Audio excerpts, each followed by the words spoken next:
तो hello everyone, बहुत बहुत स्वागत है दोस्तों एक बार फिर से आप सभी को योर स्टडी क्लासेज में। तो दोस्तों आज की इस वीडियो में हम एक वायरल मॉडल पेपर के बारे में बात करने वाले हैं, जो कि यह वायरल मॉडल पेपर कक्षा 10 गृह विज्ञान का है। यदि आप बोर्ड एग्जाम 2024 में गृह विज्ञान का पेपर देना है तो सेम टू सेम 2024 में ऐसा ही पेपर रहेगा जिस तरह का आज की इस वीडियो में एक वायरल मॉडल पेपर को हम बताने वाला हूं। ठीक है, तो यह जो आपका पेपर होता है समय 3 घंटा 15 मिनट का होता है। ठीक है, समय 3 घंटा 15 मिनट का और होता है, और ये पूर्णांक जो होता है 70 नंबर का होता है। समय 3 घंटा 15 मिनट, पूर्णांक 70 नंबर का क्वेश्चन होता है। ठीक है, अब यहाँ पर देख सकते हैं आप, नोट में लिखा गया है कि प्रारंभ के 15 मिनट परीक्षार्थियों को प्रश्न पत्र पढ़ने के लिए निर्धारित है। प्रारंभ के 15 मिनट परीक्षार्थियों को प्रश्न पत्र पढ़ने के लिए निर्धारित है। यहाँ पर सामान्य निर्देश में देख सकते हैं मेरे दोस्त, सामान्य निर्देश को पढ़ लेना है। सामान्य निर्देश को पढ़ने से हमें ये फायदा होता है कि हमको एग्जाम में कौन सी गलती नहीं करना है। ठीक है, और उससे आप बचते हैं एग्जाम में गलती करने से। ठीक है, इसलिए निर्देश को एक बार पढ़ लेना है। तो यहाँ पर देख सकते हैं कि सभी प्रश्न आपको अनिवार्य है हल करना। ठीक है, यह प्रश्न पत्र 2 खंडों अ और खंड ब में विभाजित है। जो आपका ये पेपर है खंड अ और खंड ब में विभाजित है। ठीक है, अ और ब में। ठीक है, अब यहाँ पर देख सकते हैं कि खंड अ में 20 अंक के बहुविकल्पीय प्रश्न है, जिनका उत्तर OMR शीट पर आपको फिलअप करना होता है। ठीक है, खंड अ में आपको 20 नंबर का बहुविकल्पीय प्रश्न आता है, जिसको आपको कहाँ पर फिलअप करना है, OMR शीट में। और OMR शीट आपको बोर्ड एग्जाम में मिलेगा। ठीक है, OMR शीट आपको कहाँ पर मिलेगा, तो आपको एग्जाम हॉल में ही मिलेगा। ठीक है, अब यहाँ पर देख सकते हैं कि OMR शीट पर उत्तर अंकित किए जाने के बाद आज उसे काटे नहीं तथा इरेजर तथा व्हाइटनर आदि का प्रयोग आपको नहीं करना है। आप जिस विकल्प का आप क्या किए, फिलअप कर दिए। अब वो विकल्प आपको डाउट है कि गलत है और ये हमारा विकल्प सत्य है। ठीक है, तो इस विकल्प को आपको काट करके ये नहीं करना है, क्योंकि आपका नंबर कट जाएगा। ये आपको नहीं करना है, गलत कुल प्रोसेस कुछ भी नहीं करना है। व्हाइटनर और इरेजर आदि किसी भी गलत इन्फॉर्मेशन को नहीं वहाँ पर उपयोग करना है। ठीक है, अब यहाँ पर देख सकते हैं आगे लिखा गया है कि खंड ब जो है आपका 50 नंबर का होता है मेरे दोस्त। खंड अ जो है 20 नंबर का और खंड ब जो है 50 नंबर का। टोटल कितने नंबर, तो 70 नंबर। ठीक है, खंड अ 20 और खंड ब 50, टोटल 70 नंबर का हो गया प्रश्न। अब यहाँ पर बात करते हैं खंड अ को हल करते हैं। ठीक है, अब खंड अ के बारे में बात करते हैं। ठीक है, खंड अ में यहाँ पर लिखा गया कि निम्नलिखित प्रश्नों में प्रत्येक के 4 वैकल्पिक उत्तर दिए गए, उनमें से सही विकल्प को आपको चूज करना है। ठीक है, सही विकल्प को चुनना है। तो देख सकते हैं यहाँ पर आपका पहला प्रश्न है कि शरीर में जल की लगभग प्रतिशत मात्रा होती है। शरीर में लगभग जल की प्रतिशत मात्रा होती है, कितनी होती है, 70 होती है कि 100 होती है कि 90 होती है कि 40 होती है। तो शरीर में कितने प्रतिशत जल की मात्रा होती है, तो इसका राइट आंसर मेरे दोस्त हो जाएगा वो 70% हो जाएगा। ठीक है, 70% होती है। ठीक है, तो शरीर में जल की मात्रा कितनी होती है, तो 70% लगभग में होती है। ठीक है, अब अगला प्रश्न देख सकते हैं यहाँ पर 2 नंबर है। 2 नंबर प्रश्न है कि निम्न में से सबसे सुरक्षित चेक है, वाहक है कि क्रॉस चेक है कि दोनों है कि कोई नहीं है। तो सबसे सुरक्षित जो चेक है इसका राइट आंसर ख नंबर हो जाएगा, क्रॉस चेक हो जाएगा। ठीक है, इसका राइट आंसर क्या हो जाएगा, क्रॉस चेक हो जाएगा। और चलिए अब आगे प्रश्न देख सकते हैं कि मिल्टन क्लॉथ का कपड़ा होता है, मिल्टन क्लॉथ का कपड़ा होता है रोएदार ऊनी, मोटा होता है, रेशमी होता है कि सूती होता है। तो मिल्टन क्लॉथ का जो कपड़ा होता है वो होता है रेशमी। इसका राइट आंसर ग नंबर हो जाएगा, रेशमी होता है। ठीक है, अब अगला प्रश्न पर बात करते हैं 4 नंबर पर। ठीक है, अब 4 नंबर देख सकते हैं यहाँ पर कि पारिवारिक बजट बनाने का क्या उद्देश्य है। पारिवारिक बजट बना किस लिए बनाया जाता है, उसके बनाने का मेन उद्देश्य क्या है, बचत करना कि व्यय पर नियंत्रण करना कि आय का ज्ञान कि उपयुक्त सभी। तो मेरे दोस्तों पारिवारिक बजट बनाने का मेन जो उद्देश्य होता है वो क्या होता है, बचत करना होता है, व्यय पर नियंत्रण करना होता है, आय का ज्ञान करना होता है। तो हमें तीनों विकल्प इसका सत्य है, तो इसका राइट आंसर कौन सा मारेंगे, तो घ नंबर इसका राइट आंसर मारेंगे, उपयुक्त सभी। ठीक है, उपयुक्त सभी इसका राइट आंसर हो जाएगा घ नंबर। ठीक है, अब अगला प्रश्न पर बात करते हैं 5 नंबर। ठीक है, 5 नंबर आपका प्रश्न है कि 20 मीटर कपड़े का दाम 300 रुपया है, तो 1 मीटर कपड़े का दाम कितना हो जाएगा, तो 300 में क्या कर देंगे, 20 से डिवाइडेड कर देंगे, 1 0 से 1 0 कैंसिल हो जाएगा। अब 30 में 20 से भाग दे देंगे तो कितना हो जाएगा, 15 इक्वल टू में आ जाएगा, यानी 15 रुपया हो जाएगा। इसका राइट आंसर क्या हो जाएगा, 15 रुपया हो जाएगा। तो इसका आंसर जो हो जाएगा ख नंबर हो जाएगा 15 रुपये। ठीक है, अब अगला प्रश्न 6 नंबर पर बात करते हैं। 6 नंबर आपका प्रश्न है कि निम्न में से कौन सा रोग अशुद्ध जल से नहीं फैलता है? कौन सा रोग अशुद्ध जल से नहीं फैलता है? हैजा रोग नहीं फैलता है, कि अतिसार रोग, कि तपेदिक रोग, कि मोतीझरा रोग? तो रोग जो है ना अशुद्ध जल से नहीं फैलता है, वो रोग आपका हो जाएगा कौन सा राइट आंसर? तो तपेदिक हो जाएगा। ग नंबर इसका राइट आंसर हो जाएगा तपेदिक। ठीक है, अब आगे बात करते हैं हम 7 नंबर पर। 7 नंबर आपका है कि सूती तंतु प्राप्त होता है। सूती तंतु कहाँ से प्राप्त होता है? रसायनों से प्राप्त होता है, कि पशुओं से, कि वनस्पति से, कि इनमें से कोई नहीं?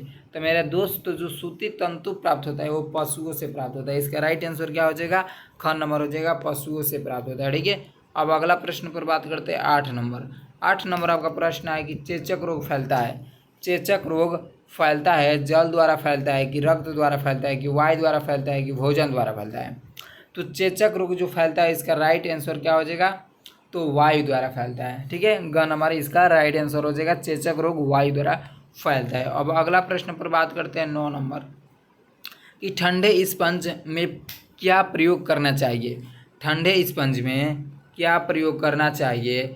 बर्फ़ का पानी प्रयोग करना चाहिए, बर्फ़ प्रयोग करना चाहिए, ताज़ा पानी प्रयोग करना चाहिए, घुली हुई बर्फ़ का पानी प्रयोग करना चाहिए?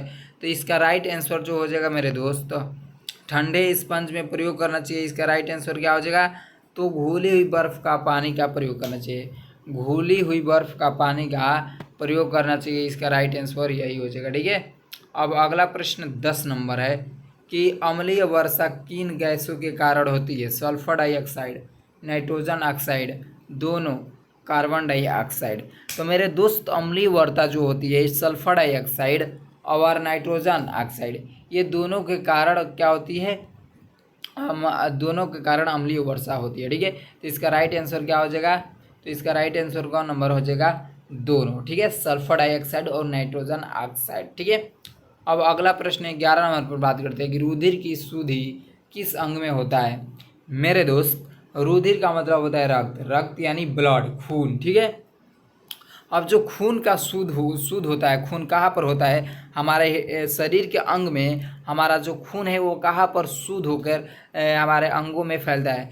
पाचन में, यहाँ पर ध्यान दीजिए, अंग पाचन में, फुफ्फुस में, हृदय में, त्वचा में। तो एक बार ध्यान से सुन लीजिए कि जो रुधिर की शुद्धि होती है वो हृदय में होती है। ठीक है, कहाँ पर होती है? तो हृदय में होती है। तो इसका राइट आंसर ग नंबर हो जाएगा। क्या हो जाएगा इसका राइट आंसर? ग नंबर हो जाएगा। चलिए अब बात करते हैं 12 नंबर पर। 12 नंबर है कि प्याज की प्लेट्स बांधने चाहिए। प्याज की प्लेट्स बांधने चाहिए मोच आने पर, कि चोट आने पर, कि फोड़ा आने पर, कि सभी पर? तो एक बार ध्यान से सुन लो कि प्याज की प्लेट्स कब बांधी जाती है? जब आप फोड़े पड़ जाते हैं तब क्या होते हैं? फोड़े पड़ जाने पर प्याज की प्लेट्स को बांधा जाता है। ठीक है, प्याज की प्लेट्स कब बांधी जाती है? तो फोड़े आने पर बांधी जाती है। और ठीक है, अब अगला प्रश्न देख सकते हैं यहाँ पर कि भोपाल दुर्घटना किस उदाहरण है?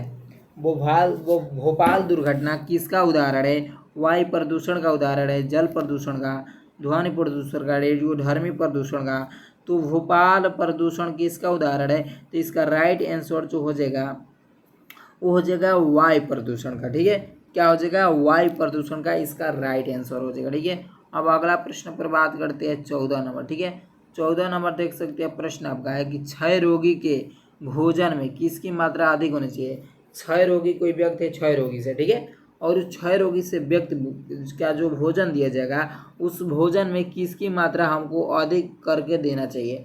ठीक है, प्रोटीन, वसा, कार्बोज, विटामिन? तो ध्यान दो, क्षय रोगी के भोजन में जो होते विटामिन की अधिक मात्रा होनी चाहिए। ठीक है, किसकी होनी चाहिए अधिक मात्रा? तो विटामिन की होनी चाहिए। इसका राइट आंसर क्या हो जाएगा? विटामिन। ठीक है, अब आगे हम बात करते हैं 15 नंबर प्रश्न पर। ठीक है, 15 नंबर प्रश्न है कि कृत्रिम श्वसन क्यों दिया जाता है? कृत्रिम श्वसन क्यों दिया जाता है? श्वसन तंत्र को उत्तेजित करने के लिए, श्वसन को पुनः शुरू करने के लिए, कि दोनों के लिए, कि किसी के लिए नहीं? तो दोस्तों जो कृत्रिम श्वसन दिया जाता है वो दोनों के लिए दिया जाता है, श्वसन तंत्र को उत्तेजित करने के लिए और श्वसन को पुनः शुरू करने के लिए। ठीक है, तो इसका राइट आंसर क्या मारेंगे? तो इसका राइट आंसर जो कहेंगे आप, तो तो वो हो जाएगा दोनों के लिए। ठीक है, क्या हो जाएगा, दोनों के लिए इसका राइट आंसर हो जाएगा। अब हम बात करते हैं आगे 16 नंबर पर। ठीक है, 16 नंबर आपका प्रश्न क्या है कि निम्न में से कौन सा विटामिन जल में घुलनशील है। जल में कौन सा विटामिन घुलनशील है। Vitamin C, vitamin A, vitamin D, vitamin K. तो दोस्तों जो जल में घुलता है वो विटामिन आपका सी है। विटामिन सी जो है जल में घुलनशील होता है। विटामिन ए, विटामिन के और विटामिन डी जो है वसा में घुलनशील होता है। कहाँ पर, तो वसा। ठीक है, इसका राइट वसा कहेंगे। जब वसा में पूछेगा कि निम्न कौन सा विटामिन जो वसा में घुलनशील है, वसा में घुलनशील है, तो विटामिन ए, के, डी हो जाएगा। ठीक है, तो कोई एक ही देगा, उस प्रकार आएगा। तो ठीक है, अब यहाँ पर देख सकते हैं आप कि एक स्वस्थ व्यक्ति की नाड़ी गति लगभग होती है 40 बार होती है, 60 बार होती है, 72 बार होती है, 90 बार होती है।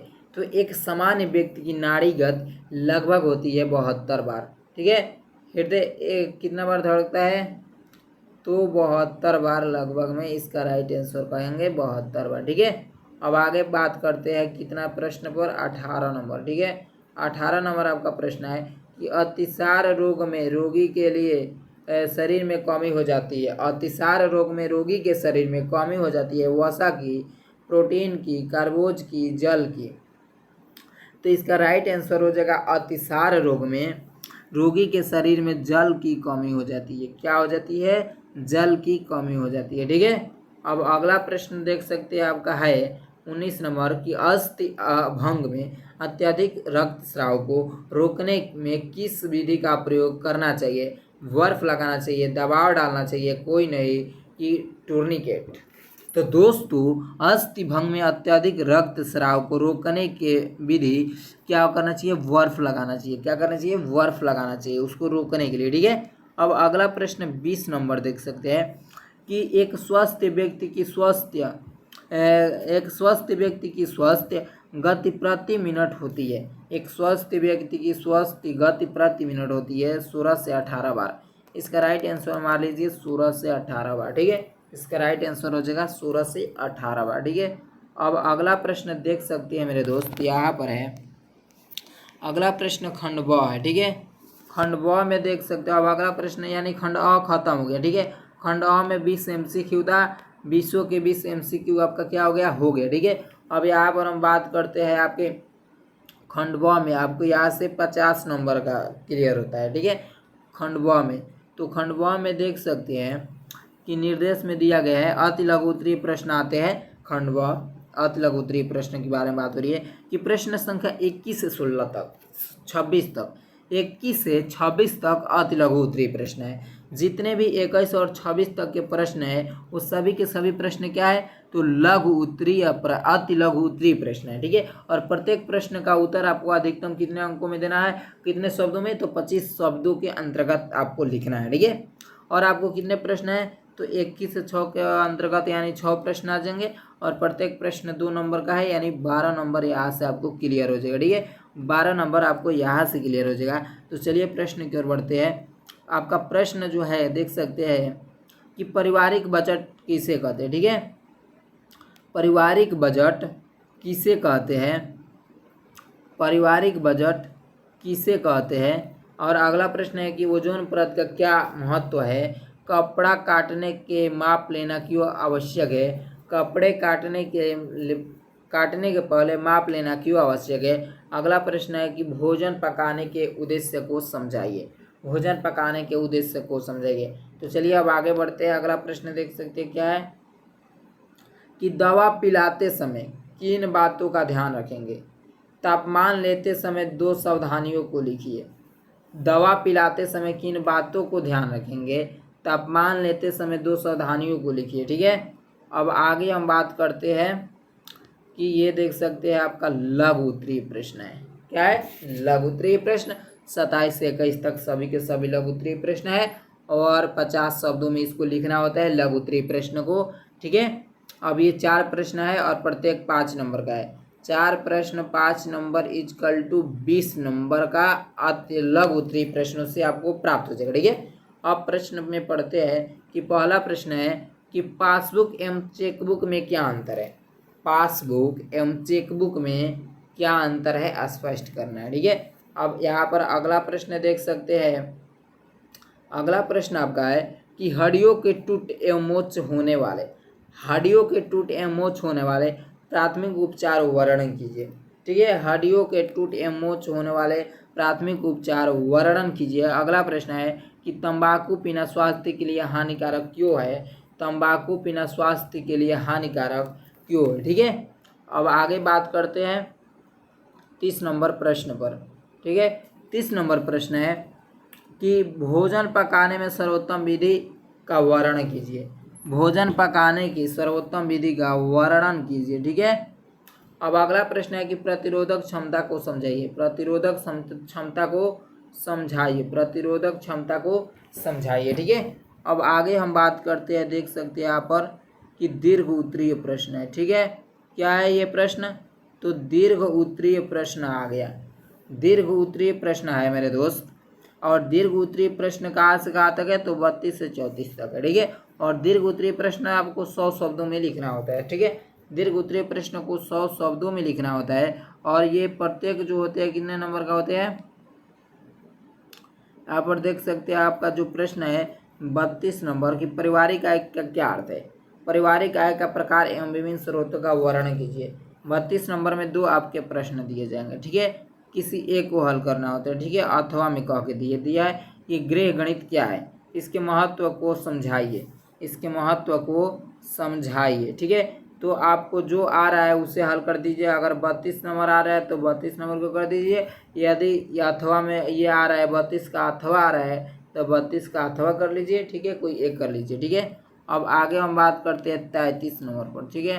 तो 33 में घर में सिलाई करने के गृहिणी को क्या लाभ होता है। घर में सिलाई करने से गृहिणी को क्या लाभ होता है। एक गृहिणी के लिए इसका ज्ञान होना क्यों आवश्यक है। अथवा में दे दिया है कि नाप लेने की विधियों का सविस्तरण कीजिए, ठीक है। तो दोस्तों अगर इसमें से कोई एक आ रहा है तो कोई एक ही लिखना है, आपको एक ही को लिखना है, ठीक है। दोनों आ रहे हैं तब भी एक ही को लिखना है, ठीक है। अब यहाँ पर देख सकते हैं आपका जो 34 नंबर प्रश्न है कि रोगी का आहार तैयार करते समय किन किन बातों का ध्यान देना चाहिए।